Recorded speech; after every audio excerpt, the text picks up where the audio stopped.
This is a quick first impression look of the MML or high-grade UV-8DR. The UV-8DR. As you can see, it's an exact replica of the Yaesu VX-8DR, which is a $700, $600, $700 radio. And you can see here on the top, it has a jack, which is a small DIN port. Now, I haven't gotten to test this yet, but essentially what this port would do, it would allow you to interface the radio with a TNC or to an external power source to set it up as an Echolink, low-powered Echolink node, for instance. You could integrate it into an RF type setup for a low-powered option. It has two PTT buttons, one for band A and one for band B. This, of course, is your monitor button here on the side. Some up and down arrow keys. These buttons here, as you'll see when I turn the radio on, they allow you to display both bands simultaneously or just one band. This knob here on the top is misleading. In the manual, it says that it's a volume control, when in actuality it is, but it's required that you hold this monitor button on the side and then turn the volume button. If you just turn it, it acts as a channel selector knob. Exactly the same thing that this up and down button here does. All right, the front of the radio, standard layout, button layout, DTMF pad, all of those things. So let's turn it on. I know John is calling the World Radio Network net here on the World Conference server, so let's fire it up and hear what the audio on this thing sounds like. Good to hear you out there, Rosie. Whiskey 7, Juliet X-Ray Charlie, Mr. Jonathan. You see? With you in 1 second. Kilo Charlie 8, Foxtrot Queen, Victor, Mr. Mark. Real nice sounding radio.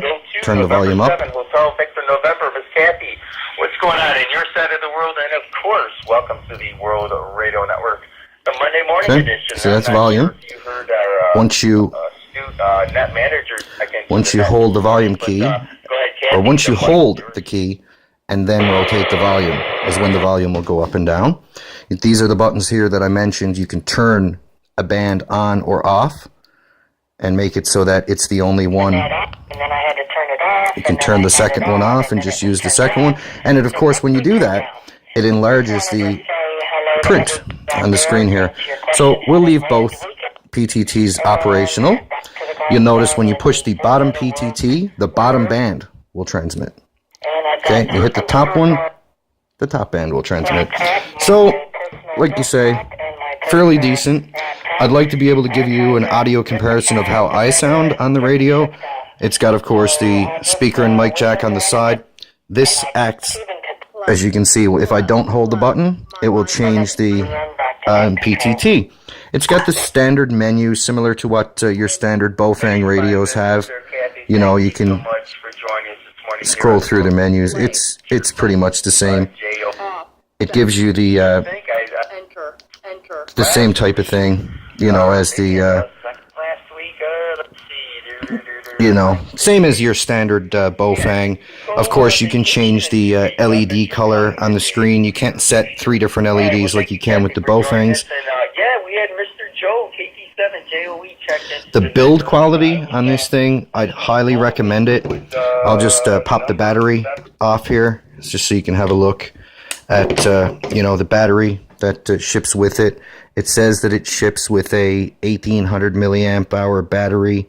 So let's see here if I can actually get it to focus on the battery here. We'll try and get a reading. Oh, nice. A 2350 milliamp hour battery, and apparently it's supposed to only ship with an 1800 milliamp. So you get a better battery than what's actually advertised.